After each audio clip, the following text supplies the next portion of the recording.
वैश्विक तनाव को लेकर के आज महंगाई का दर बढ़ता दिख रहा है। इसी का असर सीधे होटलों के कारोबारियों में, ट्रांसपोर्ट कारोबारी में अंतर देखा जा रहा है। यहाँ बढ़ोतरी होटल में 10% तक बढ़ोतरी देखी जा रही है। होटल में गैस की किल्लत और उससे कमर्शियल गैसों में बढ़ोतरी को लेकर के आज यहाँ कुछ रेट में बदलाव भी सामने आए हैं, जिसको लेकर के यहाँ पर राजस्थानी तड़का पे भी कुछ बात किया गया, मैनेजर से बात किया गया। उनके द्वारा एक स्वीकार किया गया कि हाँ कुछ महंगाई का असर है, गैस को लेकर के कुछ अंतर है। वहीं ट्रांसपोर्ट से जो रामकृष्ण मिश्रा द्वारा बताया गया कि दिक्कत तो बड़ी आ रही है, लेकिन फिर भी देश के हित में हम कुछ भी झेलने को तैयार हैं। यहाँ पर जो तेल, जो भी ईंधन हमको मिलता था वो सीमित मात्रा में मिलता है। जो गाड़ियाँ 2 दिन में आती थी वो गाड़ियाँ आज मुझे 4 दिन बाद नज़र आती हैं, जिसकी वजह से हमें महंगाई का दंश झेलना पड़ रहा है। ट्रांसपोर्ट को लेकर के आज मतलब जो भी रेट आज बढ़ोतरी या डीजल की किल्लत को लेकर के क्या कुछ महंगाई पे भी कुछ अंतर पड़े हैं, उसके बारे में कुछ बता दें। बहुत फ़र्क पड़ा है और ऐसी विपरीत परिस्थिति में ट्रांसपोर्ट व्यवसाय भी संकट में आ गया है।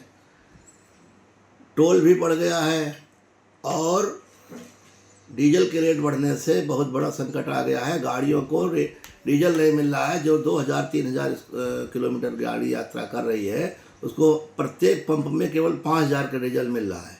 अब 5000 डीजल ख़त्म होने के बाद में फिर अगला पंप मिलता है तो ठीक है।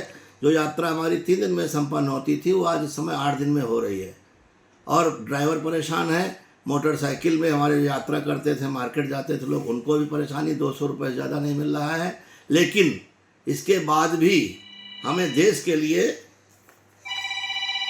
लिए अगर ये करना पड़ रहा है और हमें सबको संगठित होकर काम करना है और ऐसे विपरीत परिस्थिति में धैर्य के साथ काम लेना है। व्यापार तो संकट में है लेकिन इतना नहीं है। देश से अधिक अपना व्यक्तिगत स्वार्थ नहीं है। इसलिए देश हित में सबको हम अपील करते हैं अपने देशवासियों से कि संकट की घड़ी में भी हम लोग साथ दें और सब लोग मिलजुल कर करें। ये भी समस्या समाप्त हो जाएगी, ज़्यादा दिन की नहीं है। ये भाड़े में कुछ अंतर पड़ा है क्या? भाड़े में बहुत अंतर पड़ेगा। भाड़े में हम लोगों का अंतर पड़ गया है। व्यापारी अभी बढ़ाने को राजी नहीं है, लेकिन भाड़े में भी अंतर है, कमाई में भी अंतर है। हम लोग बराबर में कर रहे हैं लेकिन सेवा तो करना है, कर रहे हैं। प्रॉब्लम तो है लेकिन प्रॉब्लम को भी धैर्य के साथ काम करके निपटाना है। क्या नाम पड़ेगा आपका? रामकृष्ण मिश्र, मैं अध्यक्ष हूँ व्यापार मंडल ट्रांसपोर्ट नगर का, व्यापार मंडल का। और समाज के प्रति सबकी जिम्मेदारी बनती है, केवल अपना निहित स्वार्थ न देखें। इस समय ऐसे संकट में देश के साथ खड़े हों और धैर्य के साथ काम लें।